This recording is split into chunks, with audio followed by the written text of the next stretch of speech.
right, good morning, ladies and gentlemen. This is our 82nd Coffee with the Commissioner. We're coming to you live. It's been a while because of COVID, but this is the first one back live, and I'm very, very excited and happy to be live in person in Perdido Key. We're at the Visitor Center in District 1 at the beaches of Perdido Key, and we've got a studio audience here this morning, which is great. Hopefully we'll have a lot of good questions. Before we get started, I want to make an announcement. There was some pretty profound news that came over my desk yesterday, and I posted it on my blog, and it's kind of blowing up like a volcano. But come to find out, when the federal government made the sale of all the properties out at Perdido Key back in 1957, they accessed it through the GSA at that time. There was a provision apparently put into every single deed, and I've got 64 of them linked to my blog this morning. There was a provision put in every single deed that indicated the 75 feet from the water northward was to be held in perpetuity as an easement for public beach access. I'm going to repeat that. Public beach access for use by the public. So there's going to be a lot of questions going forward. This is going to be a bombshell. Some people will take this news with great joy and happiness. Others will be extremely angry. But here's what I want to say. Over the last several weeks, we've had multiple issues, and we're going to get into that later. Eric Gilmore's here from Public Safety, with folks drowning at our beaches. It's sad. It's horrible. My thoughts and prayers go out to Bryce Brooks and Chuck Johnson. They were visiting our area, staying in a condo here at Perdido Key. Of course, that condo didn't have a lifeguard, so far as I've been told. Staying at a condo here, and sadly, they both lost their lives, drowned in rip currents out at Perdido Key. And ever since that time, we've been looking at ways, what can we do to make this beach safer? What can we do to make the beaches of Perdido Key safer? Well, we can't expend public money on private property. Well, God works in mysterious ways, because coinciding with my effort to work with Eric to find a way to get some lifeguards out here for safety, comes this news that, lo and behold, the 75 feet going all across Perdido Key is an easement for public beach access. So we're going to be talking a lot about that. To me, that's profound news. I was telling someone, this is probably the biggest news that I've ever come across in nearly 16 years in public office. I mean, when I was on the school board, the superintendent of schools got a DUI. That was pretty big. When I was on the school board, we had a scandal at New Point Schools. People went to jail. That was big. But this is big, because I can tell you one thing, and I apologize for taking just a minute of personal privilege here, but when I grew up in this town in the mid-'80s, and my dad and I would go out to Perdido Key, and we parked at the Junior Food Store. If any of you have been here a long time, you remember it, right there on the strip mall. We would walk up and down this beach. We would fish. We'd grab our folding chairs and our fishing poles, and we would fish up and down this beach. And there was no trespassing signs, and there was no one ever kicking us off. I talked to people who grew up here in the 60s and 70s, same thing. So this latest phenomenon of these no trespassing signs and kicking people off the beach, I don't know where that came from. It's very unfortunate, but I think what we found out yesterday and what the lawyers are working on, and what Tim Day, he's here as well, will describe later, is it appears that 75 feet going all the way across from the water north was always supposed to be set aside for the public's use, for public beach access. So I'm very excited about that. Much more to come on that. Just look at any news outlet today and you'll be reading more about it. If you go to my blog, you'll see each and every deed, one by one, from 1957, and it's crystal clear. An easement for the public use in perpetuity. Perpetuity. So I'm going to have a lot of questions about how the withholding of this has been perpetrated on the people of Escambia County and the visitors, and how has it been perpetuated? Those are questions I'm going to have initially. But just to get us started, this is our 82nd Coffee with the Commissioner. We do this once a month. During COVID, we had to do it on Zoom. There's some pluses and minuses. I always prefer a live audience so I can take questions in real time. But we do have our County Administrator, Wes Marino, is here this morning. We have our Public Safety Director, Eric Gilmore, and in light of the drownings and all the issues, he'll have, I'm sure, much to say about it. And our special guest today, to my right, is Tammy Thoreau. She's the president of the Perdido Chamber of Commerce, and we're very happy that she invited us out here. A couple weeks back, we went on a big tour of Perdido Key, and we talked about a lot of issues, and myself and staff were going to be working to correct some of those issues. So what we typically do is we start out and we get an update from the county. So Wes, you're recognized. Thank you for being here. How about bringing us an update? What's going on in the county? All right, thank you, Commissioner. Great to be out here at Perdido Key this morning. Pensacola native, So I'm very familiar with Perdido Key and Johnson's Beach. Spent a lot of hours out here, especially when my kids were little. So it's great to come out and be with you this morning, and look forward to hearing some input back from the audience here. But the county right now is everything grants. We are hammering on some Department of Economic Opportunity grants for Hurricane Sally rebuild. So we're submitting a grant application, 3 grant applications, probably totaling $40 million plus, that hopefully we'll get some announcements by the end of October on some of those projects. We had 7 to 8 big drainage projects that we've bundled in together to one project. And the key with these grants is they have to be a low, moderate income area. So it makes it a little bit different, a little bit difficult. So you're having to track that LMI map and make sure that we're staying in compliance with that. We were just awarded, notified yesterday of a $276,000 grant. It's an energy grant that we'll be bringing an initiative forward in January. Not sure exactly what that will be yet, but we'll be working toward that. And I'm sure everybody's heard of Outlying Field 8, OLF 8. It's been a big topic. It's taken up quite a bit of effort and initiative the past few weeks. So the board took an action at the last board meeting for us to begin negotiations with D.R. Horton. So we have got a hold of their attorneys. We know who we're going to be working with, and we'll be starting negotiations with that. And then just the everyday operations, of course, we're coming up on budget. So I've been meeting a lot with our budget manager, Stephen Hall. We have some challenges, but I think there's nothing we can't overcome. I think we've done very well with our budget. I think we're predicting another increase in the ad valorem from Chris Jones, the property appraiser. So we're looking forward to that and seeing what that number will be. And then the other thing that we've been driving on hard is blight and homelessness. It's been a big issue for us in Escambia County. I've been working with the city, and we have a city council, county commission joint meeting coming up on May the 9th. And to talk about that, they're bringing in the federal homeless czar, if you will, to give us some information and maybe some grant opportunities for that. Personally, I've been working with Allison Patton from the city, Travis Tompkins, our emergency manager director, Chandra Smiley, our community health director, and some other folks to put a little bit more active initiative together for homelessness here in Escambia County. So that's ongoing, and I guess some good news. You know, we were down about 400 employees at one point in time when I first stepped into the role. We still have a lot of vacancies, but we're down to about 300, and those positions that affect the general fund are about 156 vacancies. So those are the ones that we're concentrating on. Those are the ones we want to try to streamline to lessen that impact on the general fund. But operationally, our commercial driver's license, Vicki, you'll know this, we just graduated 11 through Pensacola State College, and so we got 4 or 5 more lined up to go back into the program. And that's a big deal, commercial driver's license holders, being able to hire them and retain them. We were paying $12.49 an hour not too long ago, and now we're paying $18.81 an hour. And so we've had to make some adjustments, which is what we have to do in the workforce. All of our union contracts but one we're all signed, sealed, and delivered. And I think supposedly this Sunday, the last one votes to ratify their contract at ECAT. There's a lot of things going on, a lot of day-to-day operations that just everybody seems to be clicking on all cylinders. And sometimes I have to look and say it's kind of quiet. It's almost too quiet. But we have a lot of initiatives. We have a lot of work to do. But I'm happy to be here this morning, and I know I don't want to steal any of Eric's thunder, so I'm gonna leave him something to say this morning.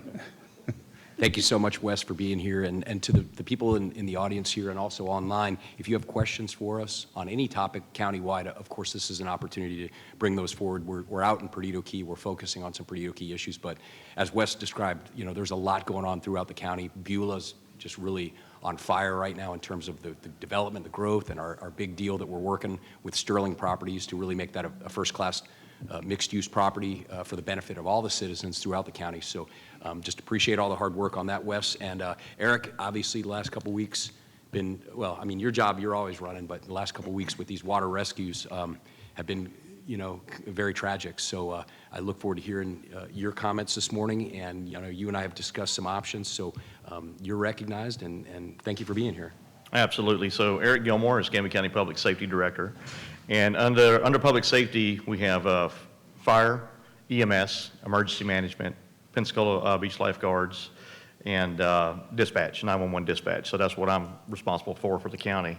As far as I'll get into what we did last week and some of the beach rescues and what we've identified as some low-hanging fruit that we can get out there ahead of right now and try to mitigate.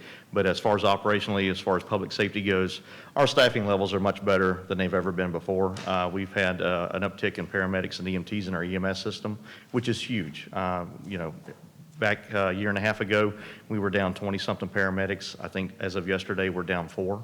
And some of those are rotating. You know, you get good people in and they don't cut the mustard and you get rid of them. So you're going to have that little bit of turnover right there.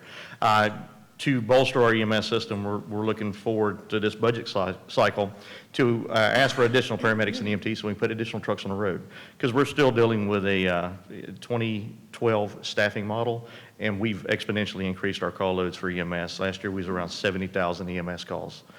So that's just our county EMS system, and we are county-based. We're from the peanut fields of Walnut Hill all the way down to the beaches. So, and our fire system is doing good. We've had an uptick in our staffing there as well. We're not getting these certified firefighters that leave South Florida or other departments to come work for us. So we started a cadet program. And in the cadet program, we're actually bringing people, onboarding them, and then paying them to go to school, paying them to get that knowledge. We're putting them through EMT, and then we're putting them through the fire program, and then now they're with us. So that's been helpful. We have, I think the first class that we graduated was 8 cadets. That helps us go straight to our system front line, and we can put them to work, and we've got another class going right now. We have to do that cycle in conjunction with George Stone Technical College because they're the college that does it, and we got to get on their program. But we're actually looking at developing our training grounds, which is off of 99 and Boys Ranch up in Cantonment. We get that training ground identified as a state certified program, then we can have our own program and put our cadets through as we need to. Here lately, I was talking on the last Coffee with the Commissioners, the area we were really down in staffing was our 911 dispatchers. Those guys are very important. They're the first line of defense. When you call 911, that's the first voice you hear. We were down 8 comms people. I think we picked up 3 this past week. We're looking at 2 more onboarding, but it takes, for any of these positions, whether it's an EMT, a paramedic, a firefighter, or a comms person, it's not we just take you off the street and we put you to work. There's a length of training that we have to put you through to make sure you can do the job. You're trained and certified up to the standard. So it takes a little bit to onboard these people. For our comms people, it takes about 3 months for them to start being able to answer 911 calls. And during that time, you find out if they have the mental aptitude to do it because everybody who's calling is in distress. And it does wear on a person. So, but we're fortunate enough to have that going positively in a good manner. So, so that's where we are operationally wise as far as public safety is. And the big thing right now is, I don't want to say it, but got hurricane season coming upon us. Yep. So emergency management is out meeting with all the directors in the county to make sure that their plans are up to speed. I know we've worked with Lori in the past. We've come out here and we've done exercises for anybody who wanted to come out. We're going to do it again this year. We're going to get Tammy inducted into the EOC. Hopefully not baptism by fire. I'd rather her get some training than just by OJT. But anyway, but you guys play an integral role in how we re-access the county and getting access out here to the key. So those are some training key elements, training pieces that we get with Tammy, and she is our hub of information for you guys out here. So we funnel everything through the chamber here, and then they disseminate that emergency information out to you guys. So we want to make sure that we do have that streamlined process, and there will be Travis will come out, he'll do a talk to the group out here, and a quick exercise. I think that's what you've asked Lori for him to do. We've done this every year, and it's a good time for you to learn us and ask your questions about reentry, always about when are the bridges going to close? Are you going to kill the utilities out here if we don't evacuate? What are the evacuation orders? So we address those things at that time. So if you're able, and then when they put the date out, please come out and attend that. It's good information.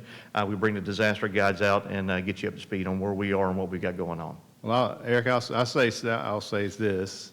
It's kind of lighthearted now. I wasn't at the moment, but Eric called all of us directors in on a Saturday afternoon before Sally said, "We're all good. You don't have anything to worry about."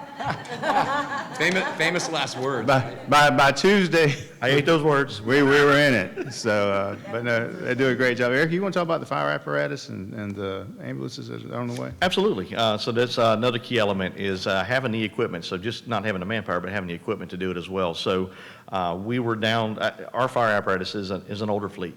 It is what it is. We hadn't had a good cycle in getting apparatus. Some of them are over 100,000 miles, some of them are 15 years old, and if that's your frontline apparatus, that's not what you want to go out if it's going to break down on the fire, right? So here lately, the board has helped us out, thrown some American Rescue Plan money toward us. We bought 3 pieces of fire apparatus immediately. We bought 3 pumpers that are ones at Inner Point, ones at Ferry Pass, and ones at Century in the north end. And then in 2021, it takes about 2.5 years to build this apparatus.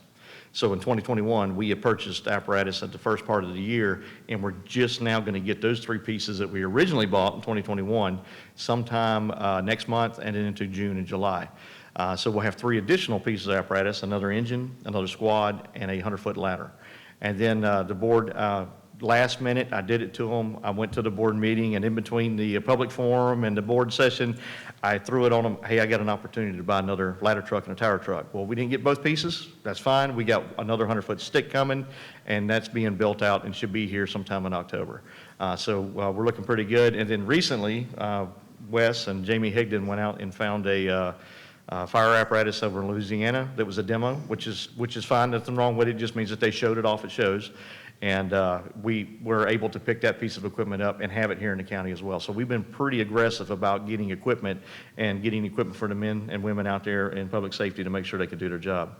Our ambulances, we ordered 8 new ambulances. We're going with a Ford F550 chassis, crew cab, 4-wheel drive. We should start seeing those 8. They should start building them next month, and once they start building them on the line, it's a 120-day build cycle for those things. And once again, we ordered these back in late 2020, and we're just now starting to see them. Production with COVID and everything's been crazy. And then on the back end of that, we're ordering an additional 6 ambulances to complement the 8 that we've got. We should start seeing those at the beginning of next year rolling into the county. So we're doing really good on our equipment. And those new ambulances are going to replace 4 that are in bad shape. We're taking those out of service. And then we're bolstering the fleet with the additional new ones so that we can hire the additional staff and have enough equipment and manpower out there in the field. So we've got a lot of positive things going in public safety. The board's worked very diligently to help us get what we need and hearing our concerns and what we need. And Wes has been phenomenal. So as public safety goes and where we sit with the administration, they've been very helpful in understanding. And I think we got a really good relationship. And, you know, I don't want to go in there and put pie in the sky and tell them I want all these. It's nice to have all the bells and whistles, right? We all want that. But at the end of the day, what does it take to get the operation done, and what do you absolutely need? And they've been very open-minded to that, so I appreciate that. So thanks, Wes, for bring that up. Let's talk about the beach accesses and the water rescues that we had Thursday. So we did have unfortunate event unfold. Multiple unfortunate events. It turned out to be 3, one with 4 people and the other 2 with 2 individuals. Unfortunately, the individuals expired. You have Station 19 here, and the guys are water rescue certified. They have a jet ski, and they have everything they need, and we do not have lifeguards on the beach. So some of the low-hanging fruit that we've seen right now, I drove through the beach accesses this morning and had the fire crews take pictures of what's out there. We don't have adequate signage about rip currents.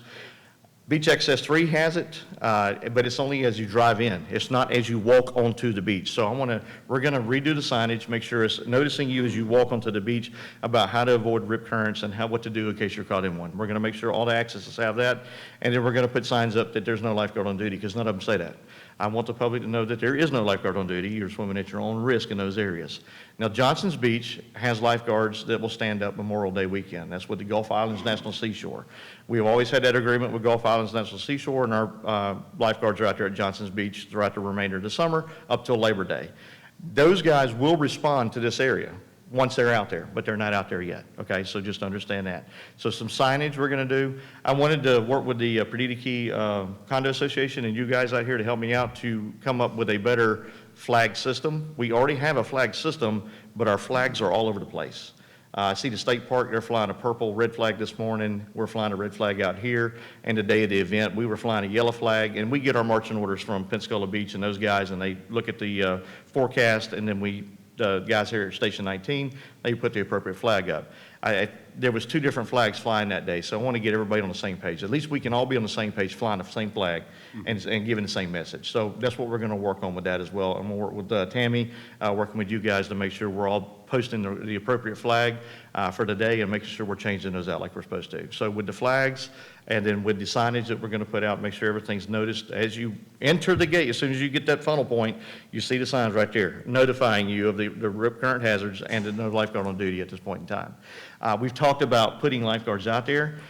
With the 75-foot, that's new to me, so that's something I got to go back and we got to discuss and have a further discussion with on that. Lifeguard stands cost $60,000 a piece. So that's just a lifeguard stand. So if you start putting lifeguard stands out there and understand our manpower situation, even for Pensacola Beach, we have 3 full-time staff lifeguards, Dave Greenwood, Alexander Johnson, and Jake Wilson. Those are my 3 guys that work year-round. That's it. I've only got 3 guys. The rest of my staff that we have out there are seasonal and students. So that means that we just upstaff, that you'll hear them do, we're doing water testing and everything starting in December, and then we take the entire spring to train them up, and then Memorial Day, we upstaff the beaches and everything. But those guys are high school students and they're college students. So they're here during, Christmas break to get their testing done, and then they're back at college or back at school. So we don't have like grown adults sitting around doing nothing. So these are college students. So that's the staffing levels we have out there, and that's what we utilize. So getting somebody to come out here and do it before the season even starts, Monday through Friday, even Saturday and Sunday, it's going to take full-time staff to do that. And as I said, these people are seasonal, and I just got them pay raises last year, or increased their pay to attract more people to come in. So that's something we'll have to work through as well. So there's a lot of logistics in putting people and dotting them across the beach. And then you need vehicles. Because what we do is we do the lifeguard stands, and then we do the system where they drive the beach to make sure they're watching people and saying, hey, stop, don't do that. And then on the backside, we have ordinances. So Pensacola Beach has really strong ordinances that they can enforce out there. I don't know what we have out here that can be enforceable, because that's specific to Pensacola Beach, such as if a red flag's flying, law enforcement can go out there and write you a ticket. If you won't get out of the water, that's a misdemeanor, so they can write you. Also on Pensacola Beach, I didn't know this as I was looking through the ordinances, trying to compare the 2 beaches and see what we can do. If you get pulled from the Gulf waters on Pensacola Beach as a rescue, if a lifeguard goes out there with a can, pulls you from the water, and you didn't have to go to the hospital or anything, you can't go back in the Gulf for 24 hours. That's something that has to be enforced as well. So I found that out yesterday, or the day before as I was reading through ordinances. So there's some things that we have to look at logistically wise for resources, and then we're going to have to look at how do we enforce these things? How do we make sure that we're keeping the people safe? If we're going to put the people out there, then they got to have the teeth to keep them safe. So in doing that, that's going to be a much bigger conversation with all of us and all of you guys to make sure we can do that. So, but those are the things we've identified right now to try to get some low-hanging fruit done, at least some signage, some notices, and then work with you guys on a comprehensive flag system that we're all doing together. So that's where we are right now. Thank you very much, Eric. And I know that's a lot of information, but it's all very, very important. And of course, whatever I can do from my office, and I'm certain my counterparts on the board, we're going to do, because number one of what we do, the most important thing, paramount thing, is public safety. And so if folks are out swimming on the beaches, whether it be Pensacola Beach or Perdido Key, I just know I'm going to work as diligently as possible to make sure that we provide a safe beach for people. And that includes the flag system, the signage, and if possible, going forward, lifeguards. And on that, before we get to Tammy, this is an interactive thing, so we get a lot of questions, and I've got a ton of questions coming in online. I'm going to go through just a couple quick of them. Yeah, get that first one there. Thank you. She's also my guest and my assistant producer. But actually, this was the first one up here, right here. Okay. Has it been suggested to condo owners that they or the county impose a lifeguard tax to customer bills to help them fund the lifeguards?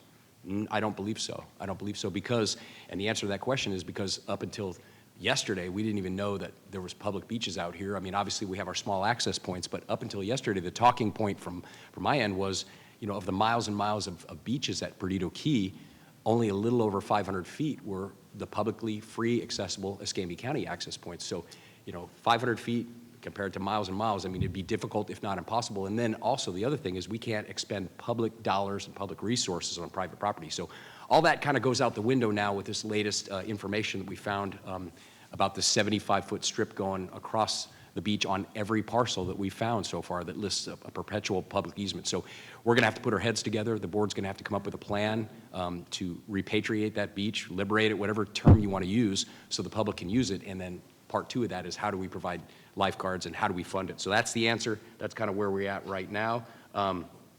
Another person, why don't we add that to the bed tax? We'll have to talk about that. One person asked about the red light at Doug Ford and Sorrento. That's a state project that's very important to Vicki Campbell and others that live in that subdivision. It's very difficult. Lots of wrecks there making the left turn out, especially during the season. It's impossible. We were able to get that added to the state's project. They were out there. The engineers planned it. The problem is we've got 3 utility lines. They have not been relocated yet.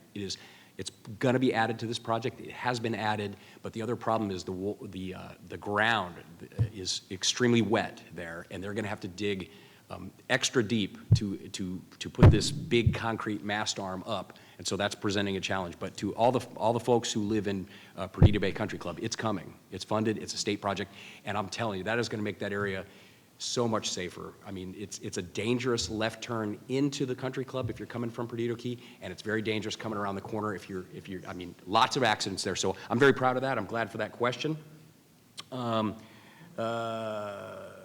It says private property owners need to have aggressive information provided to guests. It says Panama City Beach has that issue. See, I don't know. I mean, the private condo owners do what they do. I know that those rescues were people from out of town.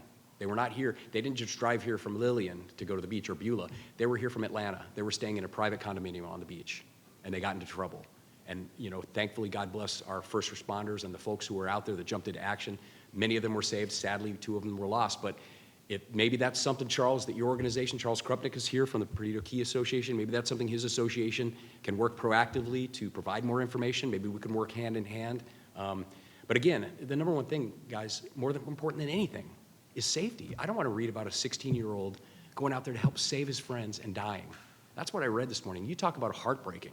I want to prevent that from ever happening again. And then sadly, we hear over in Destin, a 13-year-old from, I believe, Kentucky died, trying to help people. So let's find a way to work together, right? And let's make the beaches accessible, but let's make them safe, and that's what we're going to do. I like that one. Well, which one?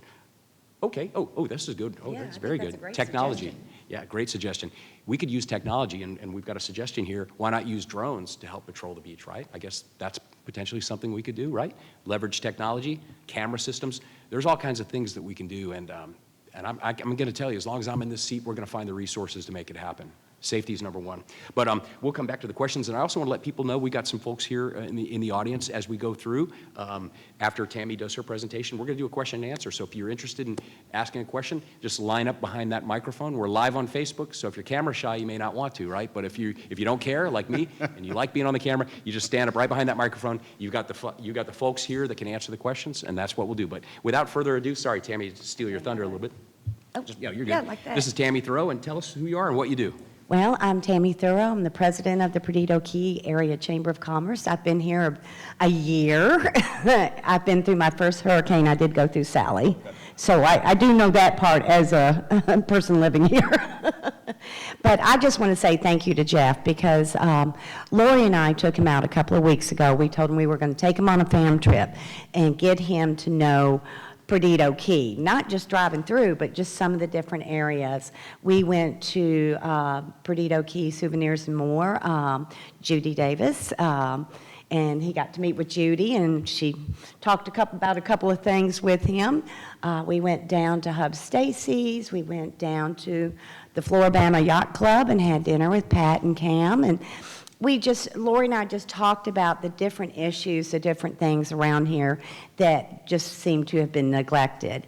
So after that, I gave Jeff a list of things that we're looking to have done here, and he said, what's your top 5? So I gave him our top 5, and honestly, y'all, he's been doing it. In case you haven't noticed, we have more law enforcement out here. We've seen that, and so things are happening. So I really appreciate Jeff paying attention to this area. It's very important.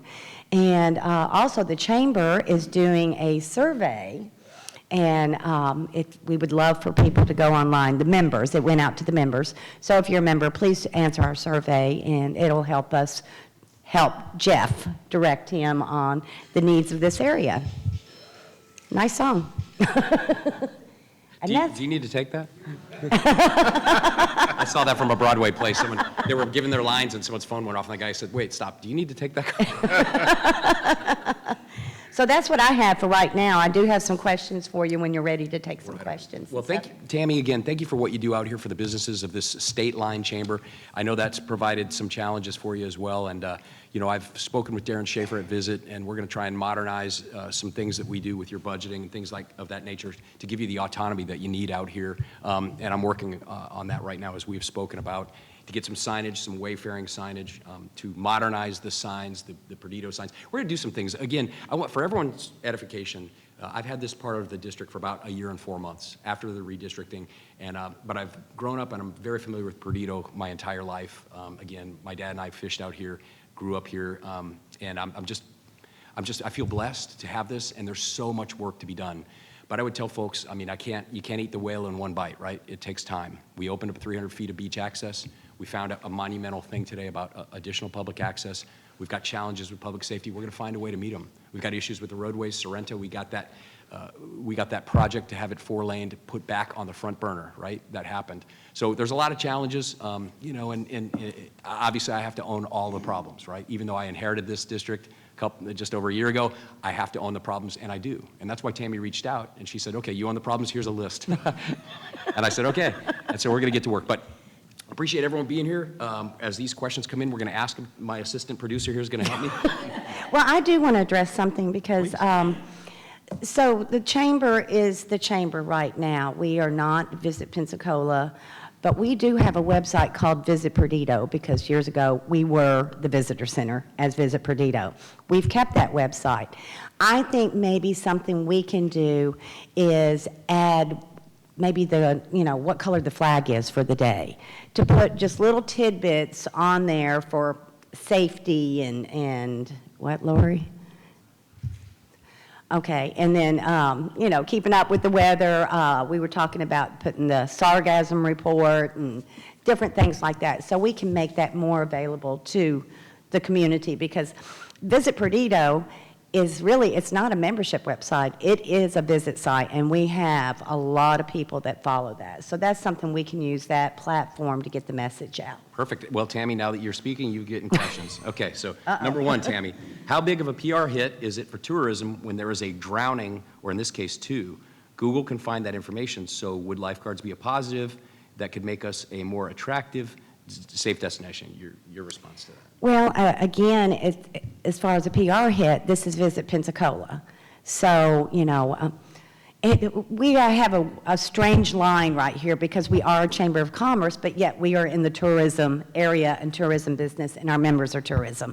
So it is a little bit of a hit, but our chamber makes sure that anything we do, we put out there is totally positive and, try to address it. But that's more of it's a Visit Pensacola thing. Yeah. I hate to throw it to somebody else, but they're our marketing company. Yeah, absolutely. Well, and as these questions come in, and again, don't be bashful if you want to step up to the mic. We're now in the open 30-minute segment of the thing where we're going to go back and forth with questions. So anyone that wants to step forward, of course, I'll recognize you. I want to talk about a couple of issues that are specific to out here, since we're out here. Obviously, public beach access. I've talked about that a little bit as we did our intro. Traffic and the roundabout. I've been out to the roundabout. Again, that was a project I inherited. Believe me, there are people at Pensacola Beach that want my head on a stick because we can't get roundabouts out there, right? So here we come, and I'm told everyone wants it, right? We had a vote. Everyone wants it. It's been funded. Okay, well, let's do it. Well, about 50% of the people love the roundabout, right? About 50% of the people want me dead because it was put in. So let me tell you about roundabouts. I mean, I'm serious. I've from every direction. Here's my thing. If I lived over on Johnson's Beach Road, right, coming from there, I would love that roundabout because it works. I've watched it. I've gone out there and looked at it. I've ridden it from every angle. If people follow the rules, right? It works. If you go 25 miles an hour, yield to the person to your left, and follow the rules, it's a perfect way for you coming Johnson's Beach Road to utilize that to make a left, right? If you wanted to, in the old days, make a left at the, you took You your had life to in wait, your hands, yeah. and you had to wait, and oh my gosh. So it's a good thing, but some people don't like it, some people like it. So the beautiful thing for everyone to remember is the porridge, I'm going to use this again because I love it. The porridge is never just right. It's always too hot or too cold. You're never going to please everyone. But this is an example where I was told, everyone wants it. We want the roundabout. It was perfect. It was 70% wants it. Okay, and it's funded, so we did it. And now I'm playing damage control. But I've used it, and it works, right? There will always be idiots that go right through it. I can't control stupidity, right? And neither could you, right? No one can. We've got the upcoming tourist season coming, and now in the midst of it, we've got these challenges with the rip currents, but we've heard from our public safety director and the other county staff, we're gonna do our level best to get flags out there. We're gonna have signage out there. At the end of the day, we can't have a lifeguard for every single person that swims. It might sound very, very callous, given the fact that we've had deaths, but the bottom line is if you're not a strong swimmer, or even if you are, you've got to watch the conditions, right? Because you can't fight Mother Nature, you lose, right? And so when you go into the water, you go in at your own risk, right? I can't go as a novice and go to a national park and try and free climb a mountain, and then if I fall, blame the park ranger, right? I know that sounds horrible, but it's kind of like similar. So you got to know your limitations, you got to watch the flag system, watch the conditions. If you go out halfway and you start feeling like you're being tugged, look, I know you're here for a week from, Ohio. You might not be able to swim, right? So we've got to be very, we all have to be on the same message on that. There's a sign ordinance that's out there, right? There are some locations that have signs starting at the dune lines, lined up one by one, going all the way down to the water. It's horrible, it looks unsightly, it's terrible. Sometimes they're even connected with chains. Tim Day is here. It can impact turtles nesting, federally protected species, right? But now, given the 75-foot access, I think one of the issues that might come up now, right? Brace for this one, maybe there's some illegal signs in our easement, right? So maybe some code enforcement complaints need to be lodged, right? We'll have to see how that goes forward with the lawyers. One way or the other, maybe the sign ordinance isn't the all-important thing these days, right? Maybe there's something even more important. The multi-use path, we had a big delay on that one. But let me tell you what, last Thursday, we broke the roadblocks. We got it approved, we got the contract awarded, the contractor is out mobilizing, we're gonna get the northern part going from the state park all the way to the Theo Bars Bridge. So that's going to be a great deal for Perdido Key, guys. It's going to be a fantastic thing. The growth, there's some new houses that have been approved. I know there's a lot of information online. Some folks are very upset with me for that. Look, here's what I would say. There's a significant difficulty and challenge to building on Perdido Key, right? There's the habitat conservation plan, there's the housing cap, there's all kinds of regulations. Anyone thinks that anything was shady about that, I invite them to come to call my office. Call my office, and I'll put them together with Horace Jones, Drew Homer, Tim Day, and we'll walk them through it. Right now, there's a guy that wants to spend $2.5 million to build a house out here, and he can't do it because he doesn't have the appropriate take requirement. There are other people that have big properties and they can't build them. So it's very difficult. So when you see something going up, that means someone spent a lot of money and a lot of time following the rules, right? And if I find out, look, I'm a rule follower. I've always said that. If I find out someone did something nefarious, we'll pull the permit. That's what we'll do. So the problem is, this is a great state. Well, first, it's a great country, great state, great governor. Everyone wants to move here, so we're growing. A lot of people don't want any more housing ever. Once they have their house, they don't want anyone else to have one, right? It's like the lifeboat. I'm in here, I'm pulling up the oars, right? Look, this is a growing community. There's a lot going on. Navy Federal Credit Union, 10,000 people. We've got growth, we've got all kinds of, and that growth allows Wes and Eric and us to pay our corrections guards, our lifeguards, our firemen, our police officers, our sheriff's deputies, higher salaries than anyone in the region. That doesn't happen by accident, and that's without raising taxes. So folks that don't want any more growth, they're typically, I've found they're typically folks that are retired on fixed income. They got theirs already, right? I grew up here when I was 18, wanted to stay. There was no opportunities. I left. A lot of good kids leave because there's no opportunities. My thing, I want to make this a community where people can stay after high school and have a lifelong career and enjoy the quality of life things. So that's what I tell people that say the gate should close behind me because I'm here already. I don't subscribe to that. All right. We're talking about safety. Obviously, again, my heart goes out to Bryce Brooks and his family and Chuck Johnson from Atlanta, visitors that passed away, the young man in Destin. Nothing's more important than that. Nothing's more important than preventing that. So that's what we're going to do. All right. So going forward, guys, I want to look at a few things as we talk about the 75-foot perpetual public easement. I want to ask questions about that, and I'm going to be asking a lot of questions. But first and foremost, most importantly, is how do we formalize the restoral of that 75-foot strip of public access? And I'm going to put that to Tim Day. Tim, would you speak to that? Would you mind coming up to the mic? I'm going to put you on the spot. Since you came today, since you're here, I'm going to put you on the spot. Thanks for being here. Maybe he'll never come again. We'll see. Yeah. So again, we had, just to set the table before you speak, Tim, we had a public records request yesterday in the wake of all these drownings and all the issues out here with the beach and the signage. We have one constituent who has been a warrior for public beach access. His name is Michael McCormick. And obviously, you know, I would be remiss if I didn't thank the people who really put themselves out there fighting for public beach access. And Michael McCormick is at the top of the list. Melissa Pino is there. Larry Downs Jr., he's been a warrior for it. I have been too. Look, we opened public beach access number 4 here over a lot of objections. I mean, they even sued us. They sued us and said, you can't do that. And of course, we just won that lawsuit because of course we could, and we did. And the problem is in Perdido Key, when they closed down Johnson's Beach because they don't have enough parking, there's a lot of people that are very disappointed. They're driving over the bridge, they're stuck in traffic for an hour and a half, and there's nowhere for them to go, right? So we're gonna massively increase parking. We're gonna massively increase public beach access out here. That's what's gonna happen, especially in light of the 75-foot easement thing. So I'm gonna find out how we formalize the restoral. Will this assist us with providing lifeguards legally? I think it will. If it's a public amenity, then I think we can justify spending public dollars there. Most importantly, and I mentioned this once before briefly, how was withholding of this public beach access, how was it perpetrated on the people and the citizens and visitors, and how was it perpetuated for all these years? Again, in the 80s, it was never an issue. In the 60s, 70s, but about 10 years ago or so, suddenly people started putting signs up and no one asked questions, they just believed it. But I'm telling you, go to the deeds, go to the source document, the federal government. They said, in perpetuity, 75 feet, the southerlymost of every parcel on the Gulf, is a public beach easement for public beach access. Pretty clear. 64 documents, 64 deeds, all listed on my blog. Go look at it. If you don't believe me, anyone, go read them and then give me a call and then we can discuss it. I'm not a lawyer, but I could read. I can tell you that. Tim, how did this all happen yesterday, Tim? Thanks for being here. Okay. No, thank you, Commissioner. Once again, I'm Tim Day. I'm Deputy Director for Natural Resources. Another quick plug in the other corner. Hopefully, most of you have met Sam. She's actually located here several days a week because we're trying to keep you from having to always drive up and go downtown to come see staff. So we're trying to make sure we get some staff out to help with service. But yeah, yesterday we received a public records request from Michael McCormick. He'd seen a survey and saw a mysterious 75-foot easement listed on a survey.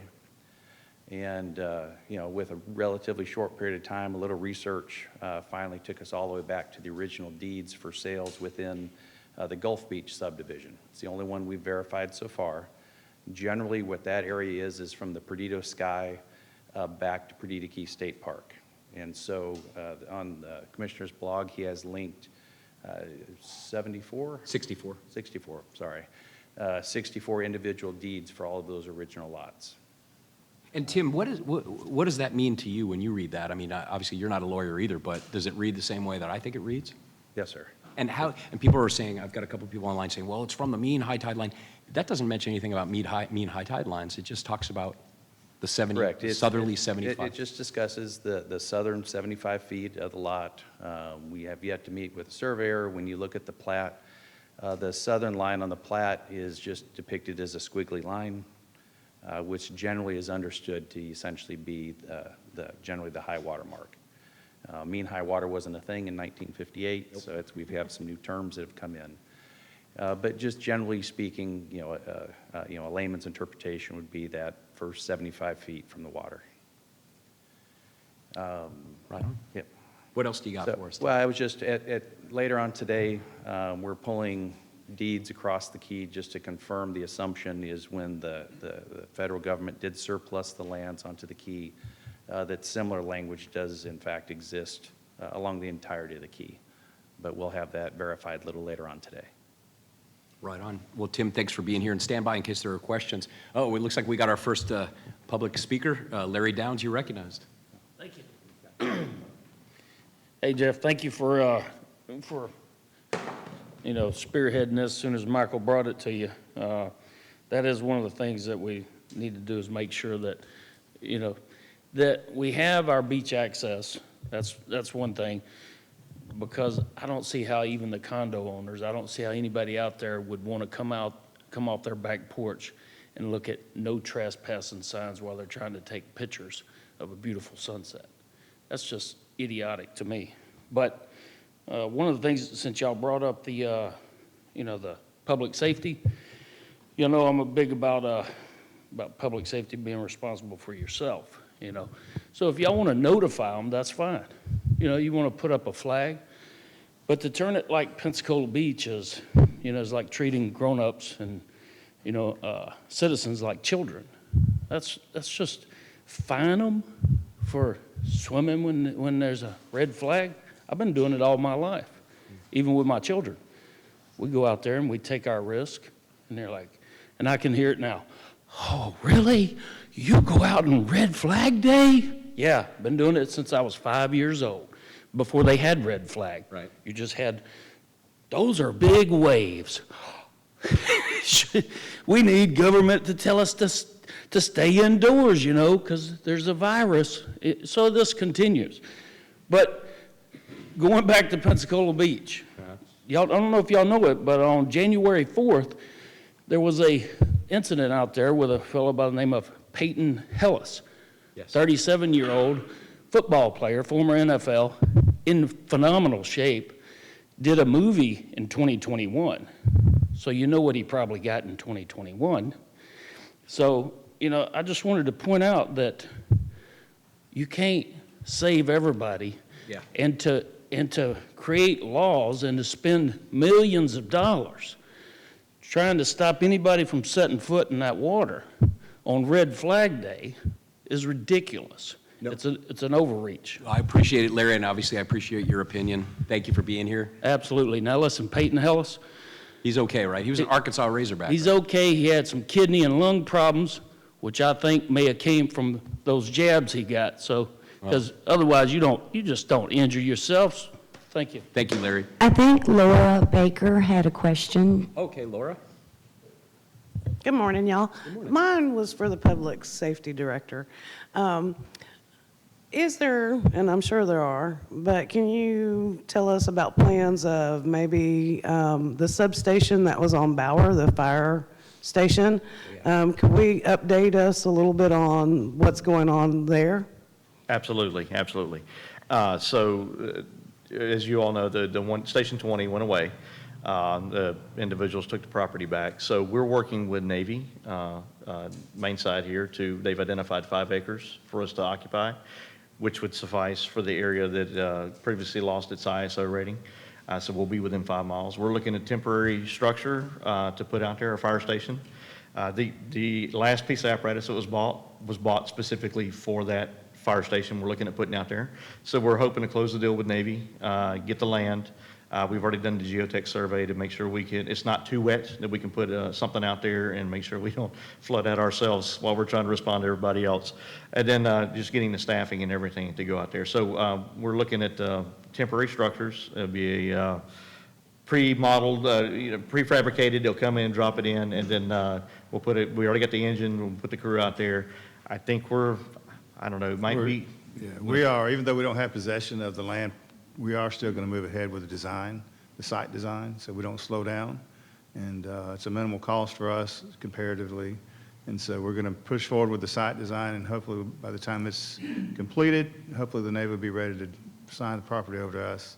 And we are making plans for that modular building.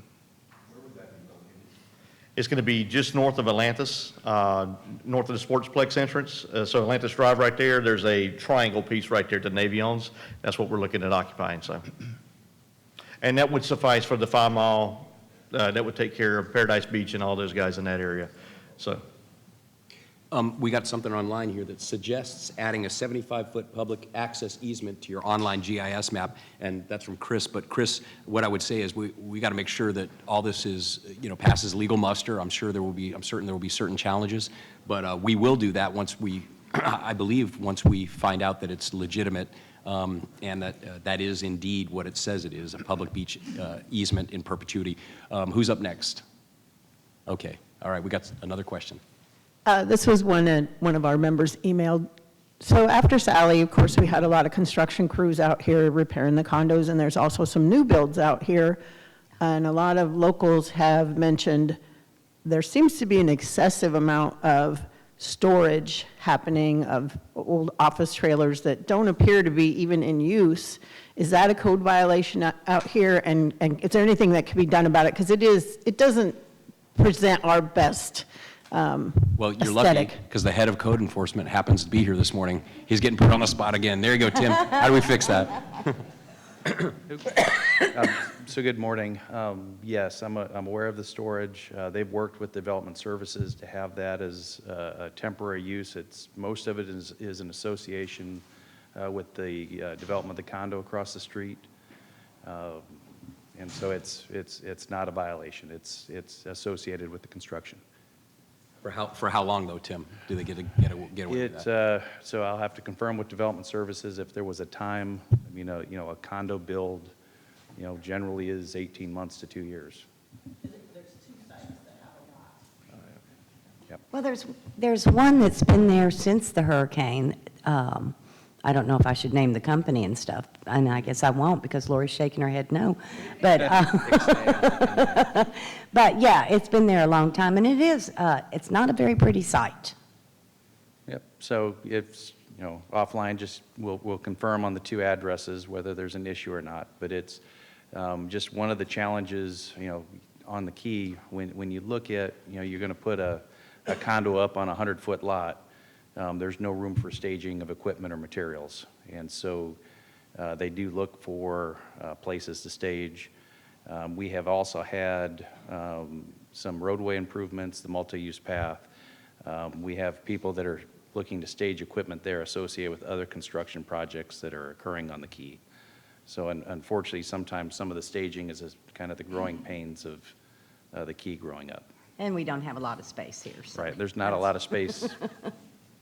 Thank you very much, Tim. And one of the things I want to make sure, it's amazing how quickly an hour goes by, but one of the things that's a real big deal down here, obviously there is a movement afoot at Incorporation, and I just want to make my position on that crystal clear for everyone in this audience.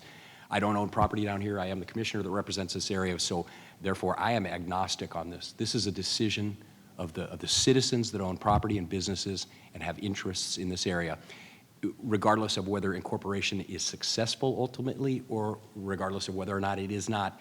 It will not change. This will still be a part of Escambia County. It will still be a part of District 1, and hopefully I'll be the representative in the near term that represents that district. But I would say for my part, people have asked my opinion about it. So I'm obviously, when you ask my opinion, you're probably going to get it, right? Whether or not you really want it. But my personal opinion is I think if you own property in a business, I think you need to ask yourself some questions. Number one, what specific problem will Incorporation solve for me?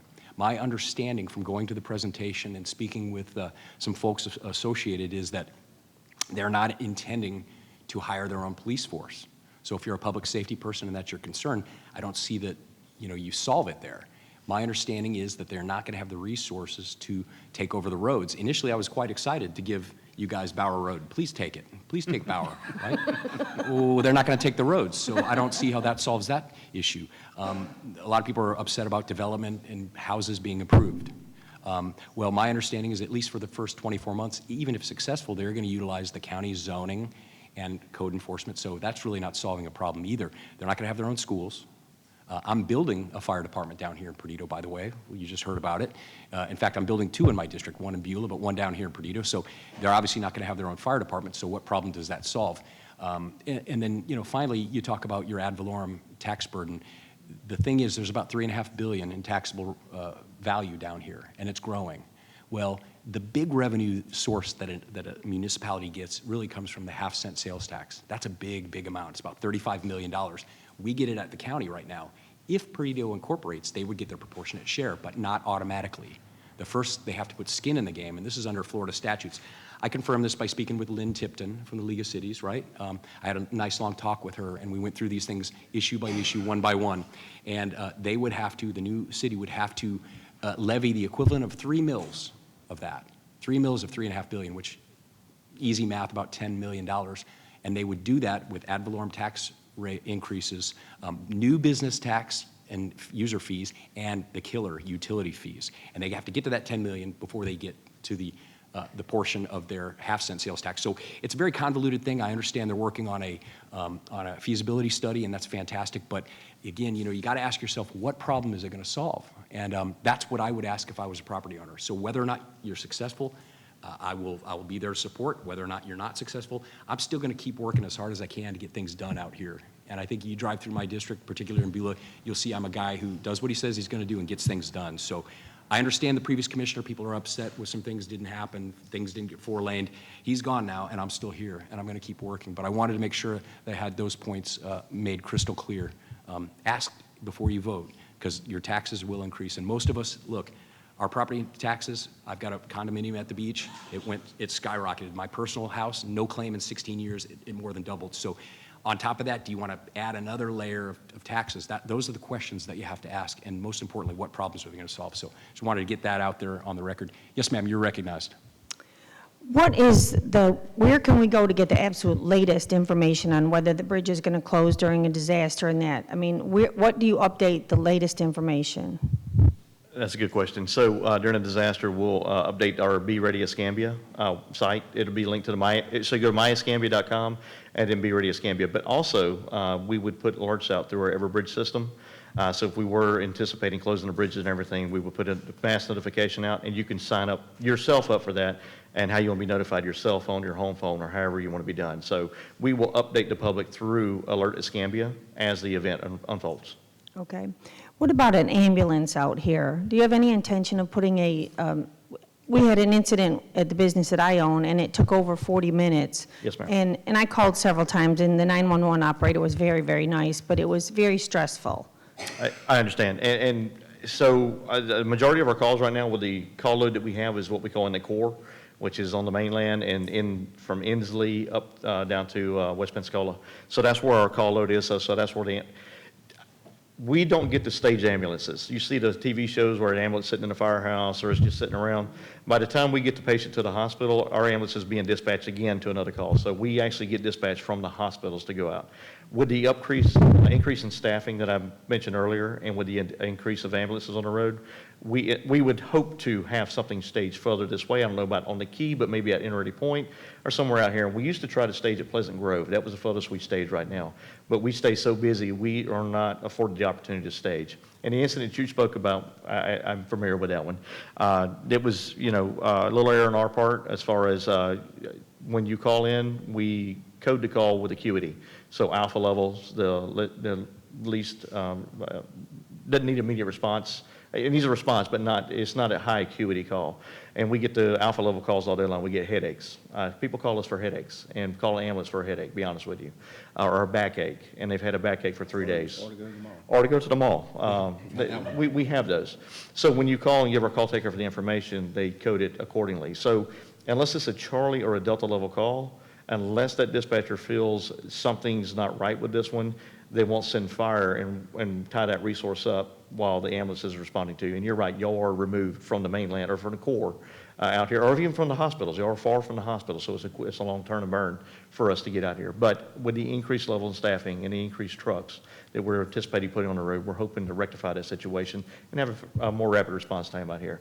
But that incident, we should have probably sent fire. No, we should have sent fire along with that. That way you had something, a response immediate right then and there. You're not getting transported yet, but fire is there to help take care of the situation, so. Do we ask for that? I mean, there was an EMT from out of state in the bar that day, and he helped her, and later the man told me that she probably would have died, whatever, they may say that or not, but had he not been there. So do we ask for the fire department to come also? You can absolutely ask for that. I mean, we have people ask for fire department all the time. We ask people ask for fire. I'd like assistance lifting. I need help being picked up off the floor or something. Well, these guys are pretty good out here, so. These guys you have here, they are really good. So, and when they are called out, they do a good job and represent us well, and I appreciate them out here. And they're kind of lone wolves out here. They're isolated out here with you guys, but they do a good job, so. And I apologize, I know I'm using a lot of time here, but I don't disagree with the roundabout, I don't. I think it's awesome that it does work sometimes. My problem with it, and we see it all the time, it's not wide enough. You can't tell what the people are going to do when they come into it, and there's constantly people blowing their horns or trying to rush you, because you're not supposed to stop in a roundabout. It's supposed to be smooth. But when you're coming from west to east, and you go in, and you have to stop because the people coming east to west, you can't tell whether they're going to go straight through or come around. And people have suggested putting your turn signals on. That is not an option. You're not supposed to put your left turn signal on when you're going to go out on the right. I saw that this morning. So is there any intention of making it bigger? Here's, Second lane would be better. yeah, second lane would be great, more space would be great, but there's a lot of limiting factors. Of course, we talked about the habitat conservation plan. A lot of that was factored into the design, and, you know, the size of it, I believe, was maximized based upon the available space we had to develop it. That's number one. I've had that question from numerous constituents. We have a licensed professional engineer on staff who's a specialist in traffic. He's gone out there, he's measured it, we've added additional signage, we've added rumble strips. Look, what I said during the redistricting process was, we're going to put it out there and we're going to study it. And not anecdotal, not what we think, but we're going to look at the data on the number of accidents. If it's something that absolutely is not working, and in the opinion of the professional, registered engineer professional, that it doesn't work, then there are other options that I think we can take. But I think it's premature. It hasn't even, the construction project's not even done yet. And I hear what you're saying. Again, I go back to what I said earlier. I can't control stupidity. People are going too fast through it. People are blowing through it. People are stopping. People are putting the turn signal on the left when they're going to the right. I can't, but I think people, as they become more accustomed to it, will be used to it. Do I wish it was bigger? Of course I do. But I'm told that as it's built, as it's constructed, as it sits right now, it meets all the national highway criteria and that it functions effectively. And that's what I have seen when I've been out there. So we got to let it go at least a season and see what the data set tells us. And we are out of time. I mean, I appreciate you coming. Okay, during slow times, it does work. It's a beautiful thing. Yes, ma'am. However, when it's busy and it backs up several times a day, Yes, ma'am. And that's and to be that's not expected. when the studies are being done. Well, Thank you. Yeah, I thank you. appreciate it. Okay, Pat, you're up next, and then Charles, and we got to cut it. Guys, I appreciate everyone's patience. Quickly, Pat, because we got about a minute for you and a minute for Charles. My wife told me the same thing. Okay, I had some notes, I can't read them. I was going to point out a few things and then thank you all for being here. I've been a resident of Escambia County since '71, registered voter on the key since '84. And I'll let Tim correct me later, but the CC, the setback, coastal setback line was set back in '76. And since then, that's why on the west end, you've got the property lines way in the water, and the east end, they're not. But in Alabama, there's a 120-foot difference on the coastal island, so you got to figure that one out. The sand dunes didn't meet when they tried to restore it. But my questions and my observation here is education, education, education, along with communication to keep our visitors and our guests safe here. The busiest time of the year for us is March outside of July. So you've got people down here going to the beach. The way is, we want to make that experience the most pleasant experience it is, and also for our residents. And so I applaud the efforts of the public safety with the signage, things I think should be available. What is a riptide? What does a red sign mean? You know, there should be down the state park. I don't know what the National Seashore communication is, but they should be just as aware going down anywhere along this key here. The other thing that's important to me is that places like the Visitor Information Center and like access, whether it be condo access, public access, or federal access, should have plenty of signage or information for the person that comes from Absolutely. Minnesota. But I'm saying Iowa doesn't know what the waves mean when they come in like they do. Get the signage out to let everybody know when they come to the Visitor Information Center, have the knowledge to tell them what's going on. Yep. Before they get in the water, before they check into their condo. Same thing with the condo association. They should have the responsibility to tell their guests the Absolutely. same darn thing. So if you want to put heads in beds instead of heads in the ground, I think the best thing to do is go ahead and make sure that happens. Well, we hear you loud and clear, Pat, and that's in the works as we speak. Thank you for being here, sir. Charles, you're recognized, and I appreciate, again, as Charles comes to the mic, again, thank you for everyone being here today. I think this has been very helpful, lots of good information out, and lots more to come. Charles, you're recognized. Yeah, three quick things. They can be discussed for a long time. But with regard to the 75-foot public access, you know, there's been decades of real estate turnovers, legal searches, and title discussions. Property owners need to have an opportunity to make sure that they can rebut or at least discuss this particular issue before change is made.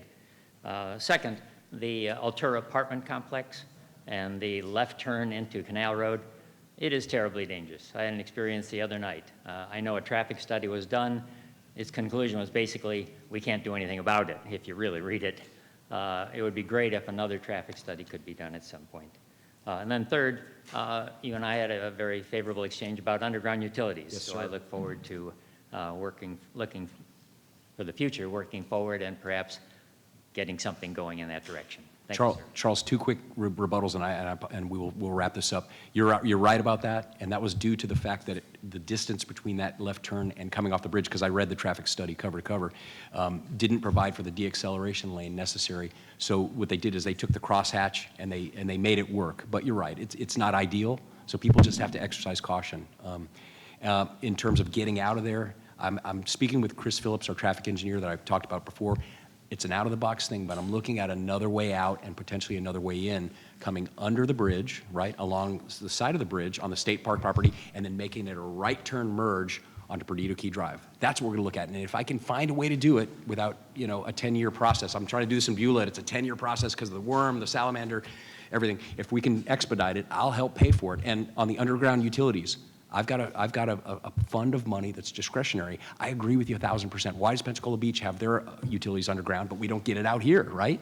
I would support it. I'll put up to $500,000 of my lost commitment. If I can get 3 votes on the board, I think I can, because I think it's important for resiliency, for hurricane hardening, and so folks can not have their power knocked out. And plus, it's unsightly. The problem is, after the last hurricane, they put up these giant concrete poles, and that was their method of hardening. They should have put it underground. And I'm telling you, the guy that was here at the time, that wasn't a priority for him. It would have been for me, because it's unsightly and it's not as effective. I have a good relationship with Florida Power and Light. The problem is they're not going to throw good money after bad, so it's going to be a process. But I'm on your team on that. Now work with me on the signage on the beach. Thank you. All right, that's an hour, guys. Thank you so much for being here. No, thank you. Oh, that's very kind. We don't even have time for this. Yeah, but you know about that. Okay, I've got some additional questions. I will say my email address, district1@myescambia.com. My telephone number, 850-595-4910. Call my office. My aide, Debbie Kenny, will take the call. The email, we respond within 24 hours. That's what we do. I may not have the answer. I'll rely on staff if I don't. If they don't have the answer, then we're really in trouble, right? But thank you all for being here. We'll do this again next month. We're going to do a lot more of these live, too. Thank you. Thank you. Thanks.